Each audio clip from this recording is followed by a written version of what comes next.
Hello, everyone. Today, I, Neha Sharma, and Nicolas Lidzborski, we're representing Workspace, Google Workspace here, and we're going to walk you all through a multi-layered adaptive architecture that we built against indirect prompt injections. This is what our agenda will look like. We'll start with what is Gen AI? We all know that. How did we get to where we are? The anatomy of what attacks look like. How do we go from knowing about the attacks to actually building an architecture that defends against it? How do we now defend our defenses? How do we adapt them to an evolving system? And then lastly, a sneak peek into the future. It almost feels cute and nostalgic when you think about when Gen AI started and it could write these cute poetry or poems for us. And then gradually transformed into this helpful intern that could do simple tasks, and it was actually ask for permissions. And now it's almost how like that intern has gotten bulks of espresso and the company credit card and is trying to restructure our entire organizations. And that's where it gets really scary. I'll now hand over to Nico to talk through the anatomy of attacks. All right, so to understand why those autonomous agents are like so terrifying, have to look at like the fundamental vulnerability. So we owe to Simon Wilson, to a coin term like lethal trifecta, to really highlight like one of the big dangers we are facing. Like when we have those LLM system exposed to like untrusted content, they have external communication means, they have capabilities like to do mutation, make changes, and they have access to more sensitive data. And this is where we have like a very high risk of problem. So first we're going to check how attackers are actually executing like the breach. And to defend the AI environment, it's very important to understand like what is the threat model and what is the kill chain happening here. So the first step of the latent space kill chain is understanding like the ingestion part. Whenever you have adversarial data coming in, then we deal with exploitation using semantic poisoning of the LLM. Then we have actuation, where trajectory that was controlled by the LLM is going to be veered to a different direction. And finally, the actual agentic exploitation. So first, the element of the kill chain is how do attackers get into the door? And there are so many ways. Like we keep adding more things everywhere in the industry. So we have like shared content, like email, docs. We have a website search using data from the internet because everybody knows the internet is so safe. We have third-party API, we have databases. And we also have a wonderful like MCP, local resources, and your own agent memory. Because when the bad thing can come in, they can stay. So everything can lead to an attack. But beyond that, those attacks don't need to be visible to user. Like faking or the user can solve it. They can hide in plain sight. So an example with email, we've seen like attack leveraging HTML style to be hidden. So you have some content, some prompt injection that is just hidden there. And when you ask an LLM to perform inference based on that, yeah, it will take over the rest. But there are way more techniques to hide things from users. So an element, for example, is adversarial steganography.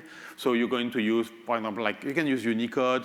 You have a zero space with space character.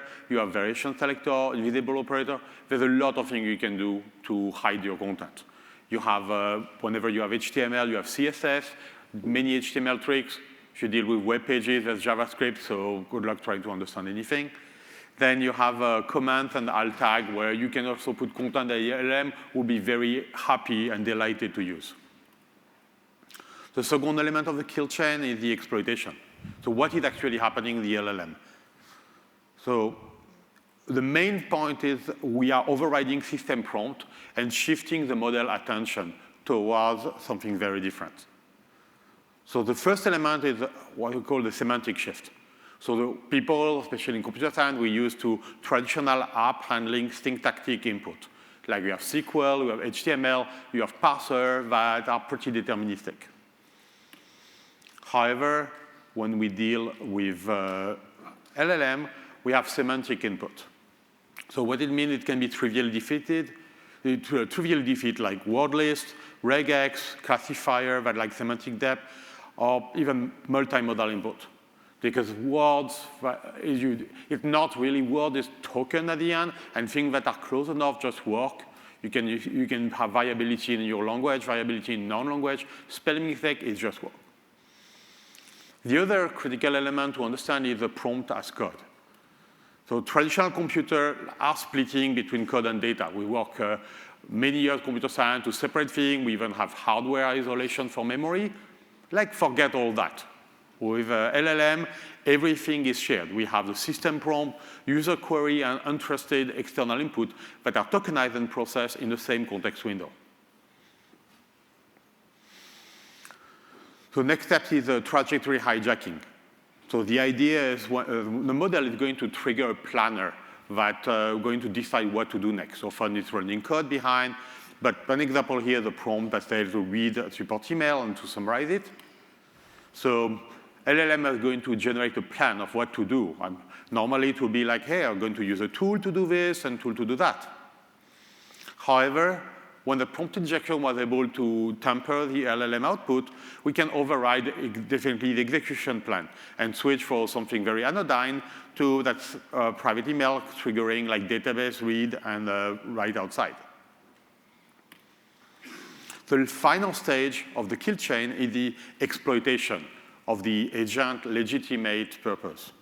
So it exploits the agent's natural authority. For example, the agent is authorized to access a database with sensitive data. And also they exploit the agent capabilities. For example, the agent can output data. There's so many formats the agent output, but typically we've seen like Markdown or HTML that can be used to exfiltrate data very smoothly. So now Neha is going to cover like pretty much how we switch to build like secure architecture to take care of that. Thanks, Nico. So now that we understand what these attacks are and how they impact our system, let's walk through how do we actually start building an architecture defending these kind of attacks. So the first layer that we have in our system is making sure the input itself is trustworthy. And that input, when it comes to Workspace, goes through many layers of sanitization. So for Workspace, we analyze billions of real-time signals using ML to stop spam, phishing, malware before it even reaches your inbox. Every incoming content then goes through checks to block spoof domains and brand impersonations. We also try to understand the content and identify patterns and hidden characters that can fool your traditional keyword filters. And then next, we perform contextual analysis, where we try to identify behavioral signals of content to distinguish malicious phishing attacks from regular notifications that a user receives. And lastly, our detection engine dynamically updates the global defenses by processing real-time feedback from billions of users actively. So in short, our filtering at layer 1 is two main things. One is making sure the content is relevant and not malicious, and second, we utilize actor-based signals. So these are signals around making sure that the sender who's sending the content to you is a reputed sender, is someone you want to receive content from and is trustworthy.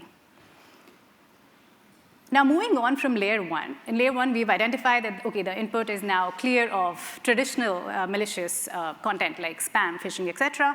Now, we've added a layer for indirect prompt injection classification. And there are some key challenges that we faced in trying to do this classification. Number one is scale and speed. Especially at Google scale, the requirements are pretty harsh. We want to analyze billions of large artifacts. Imagine enterprises with like 50-page documents and spreadsheets and whatnot. And we also want to do it cheap and fast, because these are user-facing products. Latency is a no-go. Secondly, LLMs have a relevance bias. There's a lot of bias in products towards quality at the moment. And so a lot of content can be pulled into the context window just based on relevance matching. And that works against security. Number 3 is the inherent risk that comes with Workspace content. Emails and documents naturally contain instructions. And sometimes it's almost impossible to separate a benign instruction from a malicious instructions. The example at the bottom, click here to unsubscribe. Now, this is an instruction that you've seen in so many emails and documents and web and everywhere. But given the context, this could be benign or this could be malicious. If someone malicious plants it on a website and the link is something that's going to try to steal your data, it immediately becomes malicious. So separating that content is ridiculously hard. And the last is the improvement in model's quality. Whereas where the model becomes better in following instructions, it also becomes better at following malicious instructions. So better in terms of quality becomes worse in terms of security. And to defend our systems, given these challenges, we've built cascading classifiers. And the reason we do that is that we need to balance scale for cost. So our layer 1 in our classifier system is cheap, fast, but it lets a lot of attacks through, let's say. And the second layer is more expensive and slow, but we've reduced the sort of the blast radius of this defense just based on layer 1, so we're able to apply it on everything that comes through layer 1. And then finally, there are execution guardrails. This multi-stage pipeline helps us balance scale with deep semantic defense. And a very critical part of this system is our data flywheel. We've established a data flywheel that continuously does threat harvesting in real world, and that is then expanded synthetically into variations and fed back into our classifier system. So our classifiers are not static in that sense. They're continuously learning from real-world attacks and improving themselves. Following indirect prompt injection classification, our third layer is about establishing structural hierarchy. And in simple terms, what that means is basically telling the model that, hey, these are instructions and this is content. Instructions are what you follow. Content is only what you consume as data. You do not follow them. And we do 3 different things to enforce this. One is using simple sentinel tokens to separate instructions from content so that the model can learn that this is instruction and this is content. The second is this idea called prompt reinforcement, and it kind of works as the inverse of prompt injection. So think about how prompt injections work. There is some original instructions, then a malicious instruction comes in telling you to ignore the original instructions.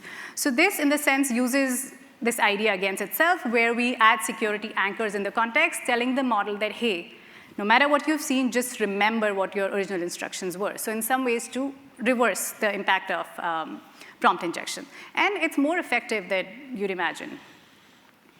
And number 3 is fine-tuning. Teams at Google train Gemini to ignore commands in context and only follow the system instructions. So layer 3 is all about trying to tell the model that data is data only for knowledge purposes, and instructions are to be followed. Layer 4 is trajectory monitoring. So content classification can only take you so far. A lot of times, it's impossible to find the origin of your confused deputy. So you have a confused agent in your system. You hope to discover that early enough through content, but often that does not happen.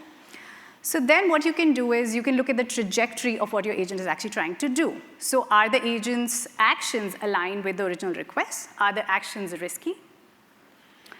So this we do through continuous monitoring of the alignment between the triad of the user prompt, the context, and the plan or the response. And given that this is an expensive way to monitor, we reduce the blast radius by limiting this only to high-risk actions. So if you look at that diagram on the side, your agent is going from request to response, and it can take multiple wrong choices here.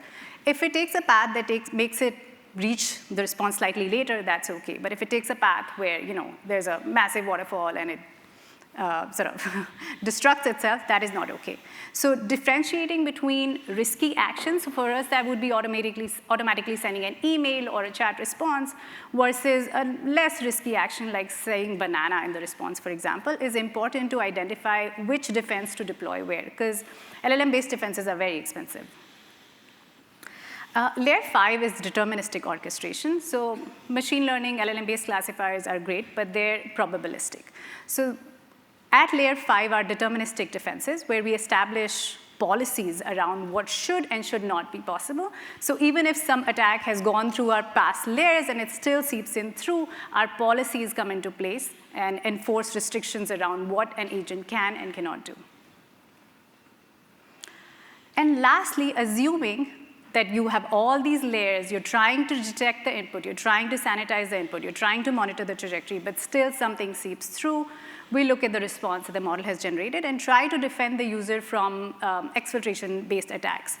And a lot of times, exfiltration in the response will be through URLs, and that could be through data exfiltration or through phishing, social engineering, et cetera. So we do response content scrubbing, we sanitize the output, we ground any links in the output, and what that means is that the LLM under no circumstances should be generating new links out of the content. Any link that exists in the response should be grounded to the context. And we also make sure that any URLs in the response are safe, and we monitor them through safe browsing. Now that you have these layers of defenses, it's also very critical to adapt the defenses to changing systems and environment. And I'll talk a little bit about how we do that.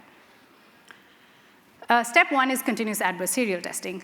Now for us, it's a little more complex because Workspace is a broad set of products. And the way we handle that sort of complexity is we collect intel, attack intel, through many different sources, and it all goes into a central vulnerability catalog. But then comes the critical piece of expanding those attacks across the various dimensions that we care about. A big one is products. Workspace has n number of products. Making sure that those attacks are relevant for all the different products is critical. Expanding them across the different impact categories is critical. For example, data exfiltration or phishing or misinformation or user journey manipulation. The attacks can be expanded along those dimensions. And then attack techniques. There are many kinds of attack techniques for indirect prompt injection, and expanding a given attack across that variation is also critical. And these attacks then feed through a traditional setup of an autorator, which makes sure that now your new generated attacks are actually real attacks. And that then feeds into defenses and products, et cetera. The key things or key learnings from this setup is, number one, human experts are still indispensable. So the core seeds of attacks that come to us are still human generated, because we find that the human researcher capability to generate complex attacks is not something automated systems can replicate at the moment.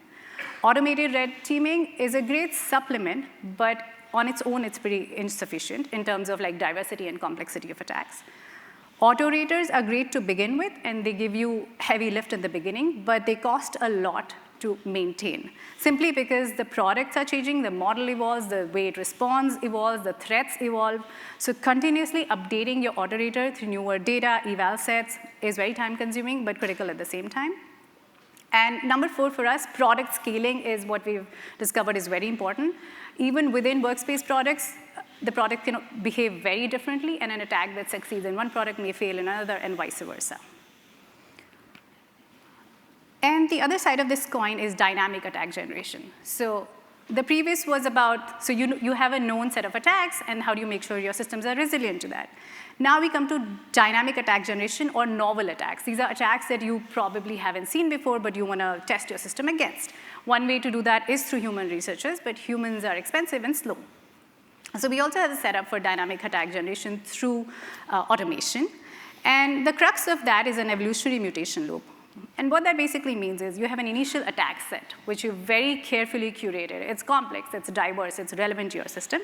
You feed that through a generation engine, which will now create variations of that, new attacks based off of those attacks.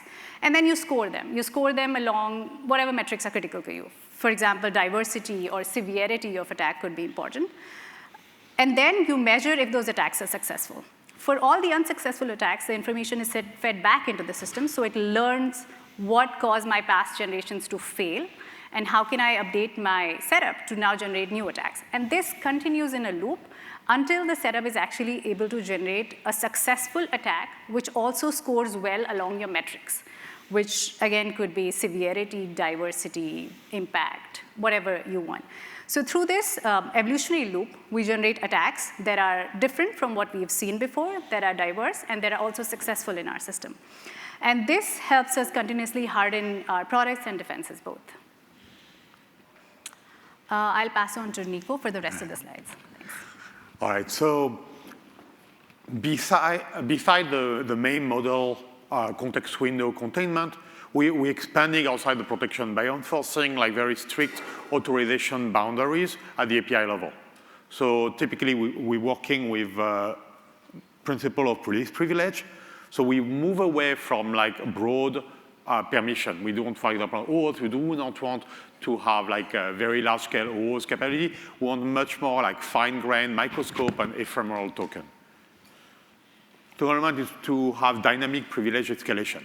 So the agent does operate with a highly restricted, low privilege state by default.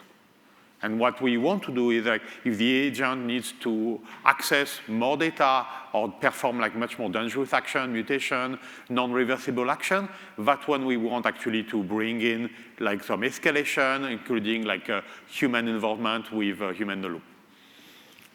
And finally, the idea of API containment. If an agent within the loop is compromised, we do not want it to have like all the power, like the inheriting and have that ambient privilege to do anything it wants. We want to restrict things so it's not going to go rogue. We cannot rely on full autonomy for very high-stake action. So we are building something called plan, validate, execute framework. The idea is like whenever we plan a different action, and the action is evaluated to be sufficiently risky, we are going to involve a human. And a human can be like the end user, it can be like administrator, can be some other mechanism, but provide in some way that speed bump that actually, or more like a guard, that will provide like a last resort evaluation.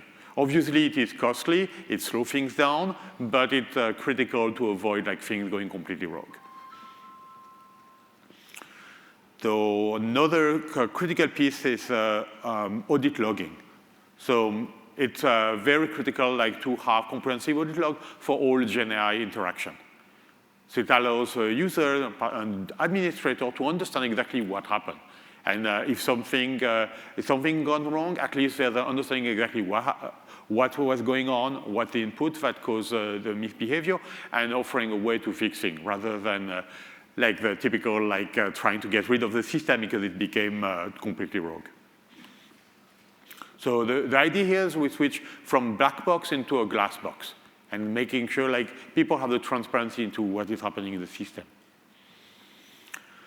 So now it's time to kind of go over like the takeaway and like what we feel are a pretty important lesson that we observed like through many years to like working with security researcher community or own effort through architecture development.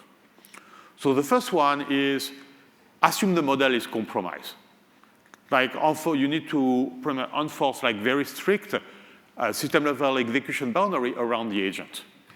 Like yesterday we had a discussion about considering it like phishing. I think prompt injection should be considered all the way into RC, like remote code execution. It's possible to basically take over the planning loop, what is going to happen next. So let's call it by what it is, and assume the worst, and build architecture that assuming that element. And that allowed much stronger defenses for the rest. So continuing on that, we have to secure action plane with attenuated ephemeral credential, and ensuring we have like human in the loop that is brought up whenever it's required. So it's very essential to have those defense from the get-go and not try to add them after the fact because it will leave like a trail of gaps all over the place. Finally, as Neha was presenting, we have to build adaptive defenses. It's not static. We need to get a lot of feedback loop that is continuous as new capabilities are brought up, our new models are brought up, our new research is brought up. We need to continuously improve our architecture to ensure like the users are safe. So pretty much like wrapping things up here, I think we are moving into an autonomous agentic era. And from what we've seen today, like yesterday, I think the journey is full of real dangers, and we have to be extremely careful. But like if we work really hard building like the right systemic protections, this would allow us to get like into a better place and pave a secure way for the future. So.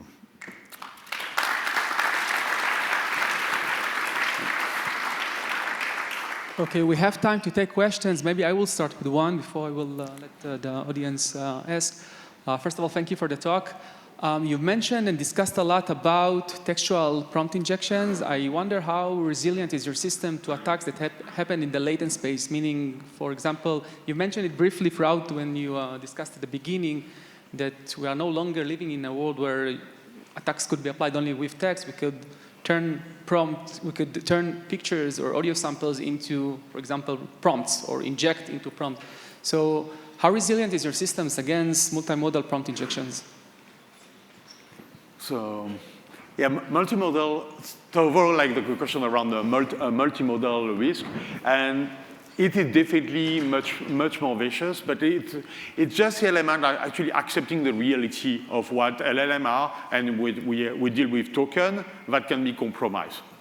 So, and that I think it's pretty much need to assume the worst. Like we have some element like classifier working the model, trying to create some protection, some safety guard. But at the end of the day, it's really depending on the systemic deterministic protection we can apply outside to ensure like things are not going to go completely wrong. Yeah, I mean, it gets a little more challenging as you get into multimodality. And I wouldn't say we have solved the problem, but I agree with Nico. It's tokens that can compromise your system, and we find that text-based tokens are something our systems are better built for, and multimodality is something we're trying to tackle at the moment. Okay. So you're using OAuth access tokens. You need to be able to delegate to other agents that you start and to agents outside your organization. Does your system support that kind of attenuated delegation and revocation too? Yeah, so there are mechanisms like Biscuit that allows you to basically do the attenuated token. And it's definitely very complex to work that through different infrastructure and architecture to make sure attenuation is actually effectively working. But it is definitely essential to avoid basically carrying like a big bag of OAuth token with you, and if something happens, basically everything is stolen. Right. So that compartmentalization is very important. It is very, very challenging to execute on. Okay, so biscuits are bearer tokens, so you still have the same problems. Okay. Yeah.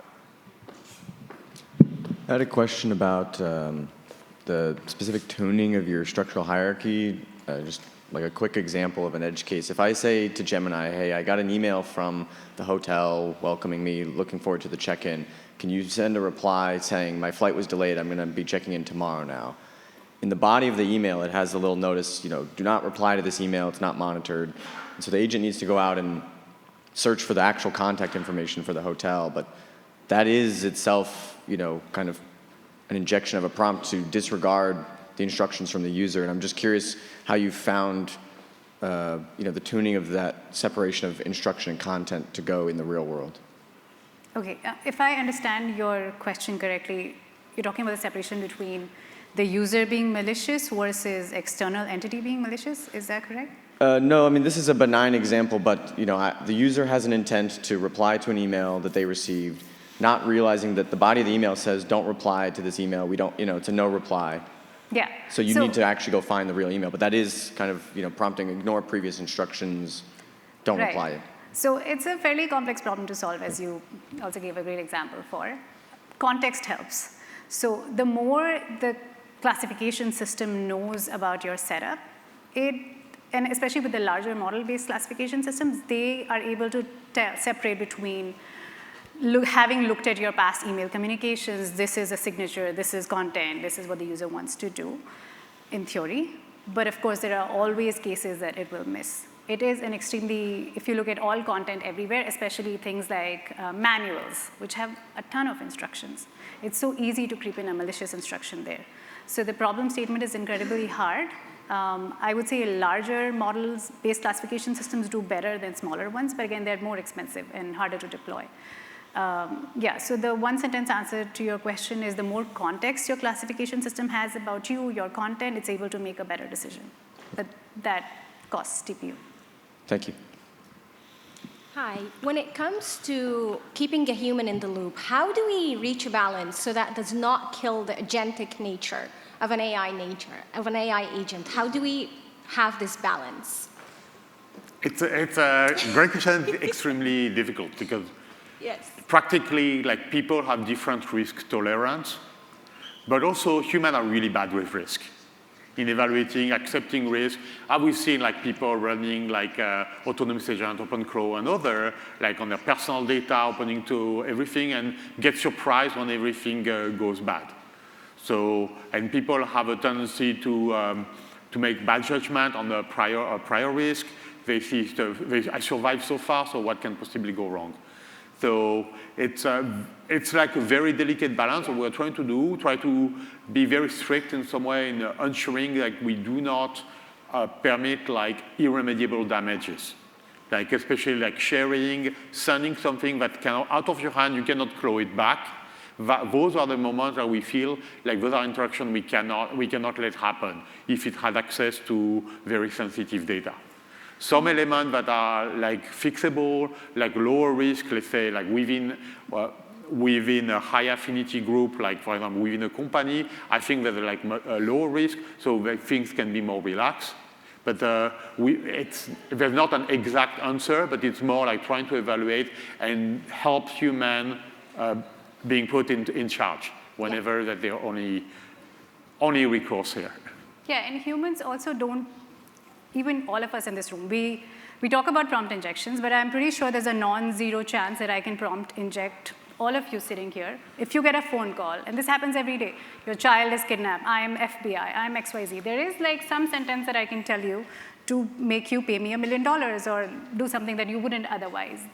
So humans themselves are susceptible to all of these, right? So relying completely on humans is, unfortunately, it's one source of defense right now, but it's not the ideal one. Yeah. Okay. Thank you. Related to this the previous question, like how do you take into account for like user fatigue? Because like for example on Cloud Code, like after a while you just start clicking yes every time without like really reading into the details. Yeah. At the moment, we don't. I think when dealing with code is like much high likeliness of people wanting to have a back-to-back yes. I think when dealing with more like what we're dealing mainly with like productivity capabilities, you are not going to try to send email back-to-back to different recipients and so on. So I think naturally there's some natural element where people do not expect in some way for things to go completely like 100x.